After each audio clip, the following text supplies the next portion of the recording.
Hey, what's going on, all you Mansfield maniacs out there? This is TJ Telly coming at you with another episode of Wrestling News Wednesdays. Now, I'll be honest, I didn't watch SmackDown, and today I'm also going to give my predictions for Money in the Bank. I know you usually do them with Maniac Mansfield. He texted me Monday. I forgot to text him back because he texted me while I was at work, and I was busy Monday and all day yesterday with my wife and stuff. So I forgot to text him back. I'll text him maybe after this video and we can talk or something. But I'm also going to give you my predictions and rundown for Money in the Bank.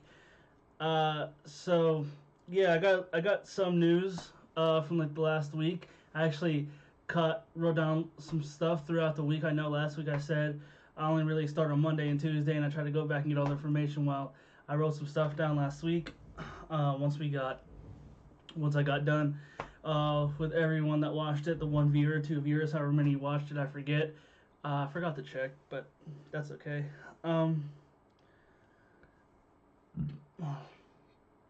Excuse me. That's my lunch. I just had lunch about an hour ago, or not even that. But anyways, excuse me. Okay, so I want to start off with NXT today. Mauro Ranallo re-signed, so that's a big plus. I love him as a commentator. I didn't really know too much about him until I really watched his documentary a long time ago, or a few months ago. So that was informational as ever.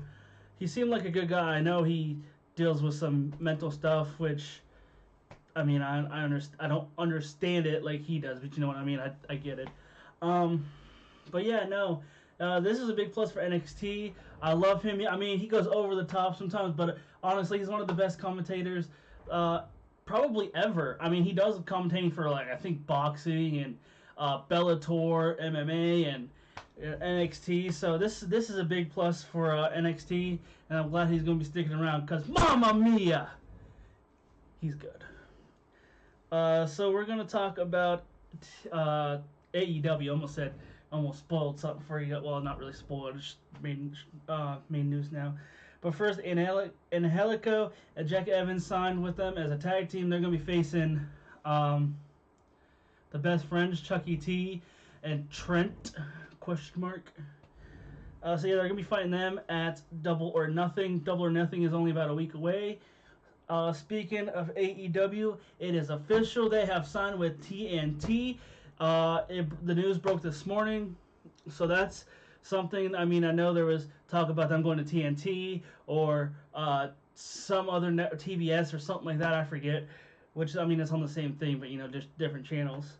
But yeah, now they're on TNT. I think this is huge. Wrestling's finally back on TNT, like it was in WCW. So this is a huge win for them.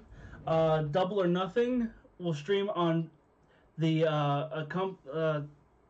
on a TNT company, Bleacher Report Live or BR Live.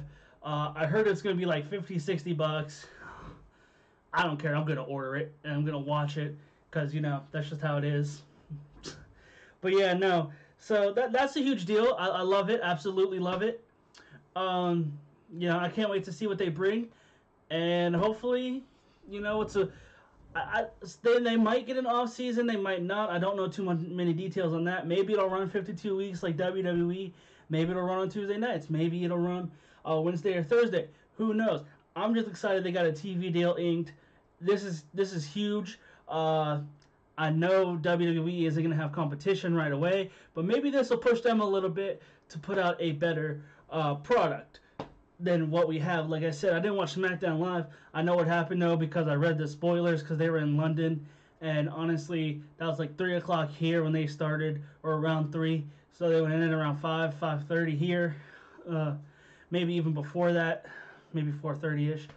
But yeah, because well, I live in Ohio. But yeah, so I already knew what happened. I wanted to spend time with my wife, so I did that instead of watching SmackDown. I don't think I'm gonna watch SmackDown. It just didn't seem like it was all that good. Honestly, I didn't even really watch Raw Monday. I was with my wife as well. But the only part I wanted to see, which I'll get to, it's down here. We'll get to that in a second. So yeah, just be patient. Just be patient. Moving on now to WWE news for the week. Super Showdown. I don't know why they're calling it. I got to call it something else. If you're gonna go to that was in Australia, that was the Super Showdown. Well, this is Super Showdown Part 2, I guess, but this is in Saudi Arabia. And I understand if people don't watch of the blood money and stuff. I get it. I'm gonna have to watch it and report on it. Or see how it goes. This is what Mansfield Maniac texted me about the other day. He was like excited because there's big names coming back for it and stuff. So, like I said, I got to talk to him, see how he's doing. I forgot, that's here and here. But anyways, Super Showdown in Jeddah, Saudi Arabia, at the King Abdullah Sports City Stadium. And the matches announced so far is a 50-man battle royal: Goldberg versus The Undertaker and Triple H versus Randy Orton. Now, I don't know how I feel about this card because they always have some decent matches, but for some reason they always get messed up. I don't want to say the F word, so I'm just going to say it's messed up. And I just feel like the matches are just, could be better. Who knows. Honestly, like I said, if you don't watch it, I understand. I'm going to watch it. I'm probably most excited for the Battle Royal. I love Royal Rumble or Battle Royal type matches. You might get a surprise here and there. So I'm most excited for that. A lot of people will be like, oh, well, what about Goldberg and The Undertaker? Well, yeah, I would be if they were about 5 or 10 years younger. Now, don't get me wrong, they could still probably wrestle, but I would, if it was about 5 or 10 years ago, I'd probably be more excited. I don't know why, but I am excited for this match, don't get me wrong, but I would probably be a little more excited if it was about 5-10 years ago. Triple H versus Randy Orton. They always put on hell of a matches and stuff like that. Triple H is getting up there. Orton's, up there now. He's been there for a while. So this is going to be a good match. As long as they can do what they've done before, I think this match will be all right. Might even be show stealer. Who knows? We'll find out. I want to talk about, before I talk about the whole Bray Wyatt thing, Sheamus has spinal stenosis, which is the same thing that made Edge and Stone Cold retire, which is, I don't want to say it's kind of sad, but it kind of is. Now, I was never honestly a big fan of Sheamus, but honestly, he did put in the work and stuff like that, and he is a good wrestler. Now, he's not going to retire probably right away. It might take a year or two for him to retire. I know he's 40, 41, something like that. I forget. But, yeah, so Sheamus has spinal stenosis. Hopefully, he can somewhat work through it and have a good rest of the career before he does, unfortunately, retire. So that is a little bit of sad news. I'll talk about the Triple H thing, but I want to talk about Bray Wyatt. This is the only part of Raw that I honestly wanted to see. I didn't care about anything else. I just wanted to see Bray Wyatt because I'll be honest. At first, when I seen the Firefly Funhouse, I'm like, "What the hell is this? This isn't Bray Wyatt." But you gotta.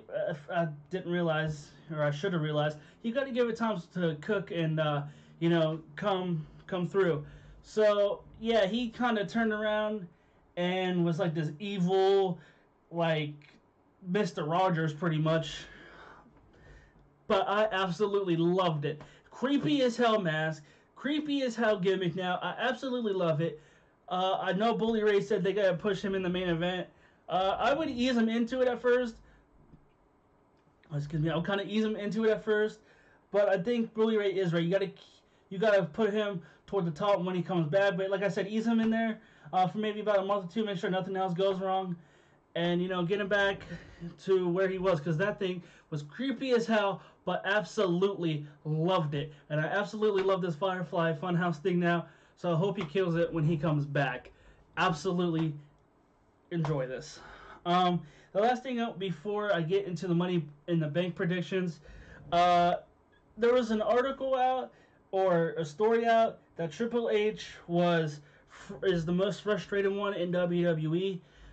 I get that. I would imagine, I don't know, Vince McMahon personally and stuff, but I get that because Triple H wants to do things his way and Vince won't let him. But things need to change, man. Raw and SmackDown. Hold on.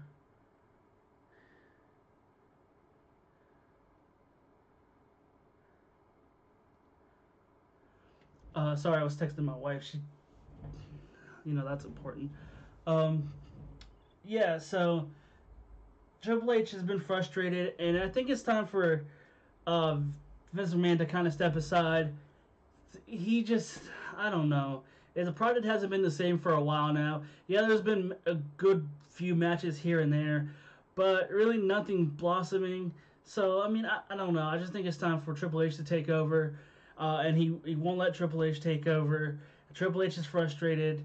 You know, I, I don't want to say I get it because I'm not there, but I do get it because things need to change, and everyone's fed up, and that's why even Al Snow said, like, AEW, everyone's looking for an alternative because Raw and SmackDown have been so crappy, to put it lightly, been crappy for a while now. So they're looking for something fresh, something new, something entertaining. And I think that's why most of the fans do want to watch AEW. And I think that's why the TNT deal is massive for them, because people can watch an alternative to Raw and SmackDown on Monday and Tuesday for a short time. It's going to move to Friday in October. But yeah, so I think that's huge for AEW. But like I said, Triple H is just frustrated. I get it. Things do need to change. Triple H does need to take over. And I think, honestly, Raw and SmackDown could be right back up there as a must-watch every single week. And new talent that are frustrated and stuff will get their time to shine. But yeah, with Vince in charge, it's just not going to happen. Like someone said, I forget who said it, but they said Dana Brooke, which honestly, I was iffy on Dana Brooke until, play like the last year or two. I've seen her really put in the work, but she always gets jobbed out. But anyways, I heard she's there first, and even though she doesn't have to set up the ring, she helps sets up the ring. She works out. She does all this good stuff, but she doesn't get pushed. Which really makes no sense. If you're trying to do all this and you're busting your ass, I don't know see why you wouldn't get pushed. Well, she's busting her ass without getting a push. I think she's getting until, well, I don't even know if you want to call this a push, but she's in the Money in the Bank match. I don't get it. Like I said, give Dana a chance, but Vince just won't. I don't know, but yes, things do need to change up, honestly, because Raw is boring. The best part about Raw is Bray Wyatt. SmackDown, I didn't watch it last night, but from what I could tell, it was pretty boring. Maybe it was entertaining. I don't know. I didn't watch it, and I don't plan on watching it.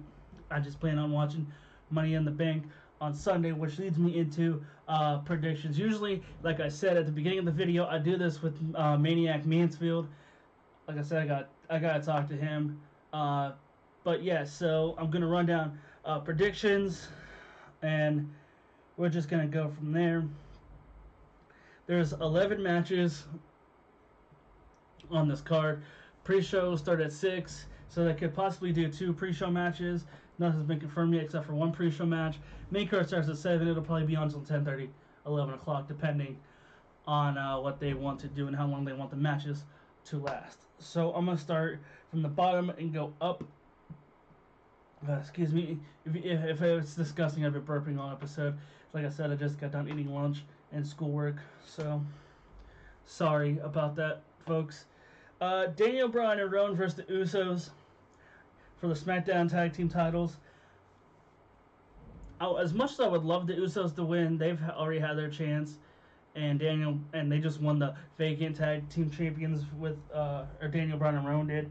I don't see them losing. I think Daniel Bryan and Rowan will win. I mean, that was a hell of a match the other, like last week, I think it was, the week before that, when the vacant titles were on the line between these two teams. I think it'll be a hell of a match again for the pre-show, but I see Daniel Bryan and Rowan winning and then getting some earthly championships, unless they had earthly championships on SmackDown. Like I said, I haven't seen anything, but yeah, I would have heard something. Haven't heard anything yet. Tony Nese versus Ariya Daivari for the Cruiserweight Championship. I haven't really watched, honestly, 205 Live the last few weeks. I've been slacking, but I know Tony Nese is a hell of an athlete. Ariya Daivari, whenever I watched him, he seemed to be good. So I'm pretty excited for this Cruiserweight match. Like I say, every single time I talk about the Cruiserweights, they deserve a shot on the main card. Even if this is the opening match, I really don't give a damn. Give him a shot. Don't stick him on the pre-show. And honestly, this will probably be a hell of a match. Done right. But I got to pick Tony Nese. I don't think Ariya Daivari is going to win the Cruiserweight Championship. So quickly, I think Tony Nese keeps it. Uh, Samoa Joe versus Rey Mysterio for the U.S. title. Something tells me Rey Mysterio is gonna win, unless I heard a rumor that when Bray Wyatt comes back, he's gonna be feuding with Samoa Joe for the U.S. title. Now, honestly, I wouldn't mind that. So maybe Joe will win, maybe he won't. I don't know, but I'm gonna go with Joe. I love Rey Mysterio, always have, and always will. But I've also loved Samoa Joe since his TNA days. And honestly, I've been watching TNA pay-per-views from like 2011 for whatever reason. I don't know. But yeah, I gotta take Samoa Joe here. Just gotta pick Joe. Kofi Kingston versus Kevin Owens for the WWE title. Yeah, I like Kevin Owens. I have since Ring of Honor when he was Kevin Steen. Kofi Kingston always been one of my fan favorites, but I think Kofi's gonna retain here. I think it's just too early for him to drop the belt. Now I know I said before that if he only held it for like 2 days, I'd be fine, which I would have been. But honestly, at this point, it's too early to drop the belt. Maybe let him hold it for another pay-per-view or two, maybe 3. Who knows? But yeah, I'm taking Kofi. The Miz versus Shane in a steel cage match. Simple as this. The Miz lost at WrestleMania. He's gonna win here. Becky Lynch versus Charlotte Flair for the SmackDown Women's Championship. Now, Becky Lynch is dating Seth Rollins. It is confirmed. It is official. Breaking news. No, I'm just kidding. Everyone already knew. But, I think Becky Lynch might lose to Charlotte. I think. No, you know what? I'm going to take Becky Lynch. I'm taking Becky Lynch because I think someone from SmackDown is going to win the women's Money in the Bank briefcase and cash in on Becky. But I'm going to take Becky Lynch to retain. I heard she's going to go to Raw because now they're trying to keep couples together to make sure everyone's happy. I heard she's supposed to go to Raw and defend the Raw Women's title after she loses the SmackDown title. So maybe it's here, maybe it's not. I don't know, but I'm taking Becky Lynch. Roman versus Elias. This is a kind of not a welcome back for Roman, but a welcome to SmackDown for Roman versus Elias. Elias deserves a big win. Honestly, he's a hell of an athlete, and honestly, I love when he plays the guitar and all that fun stuff. But yeah, Elias and Roman, I think Roman's gonna win because they're trying to slowly build him back up to where he was. So I'm taking Roman. So I want to talk about. Actually, I want to go a little out of order here. I want to talk about 2 title matches. Then I want to talk about Money in the Bank matches. Becky versus Lacey Evans. Becky is gonna win. Lacey Evans is a hell of an athlete. Like I said, she got the women's right in that twisty moonsault thing. I don't know what the hell it's called, but that was cool.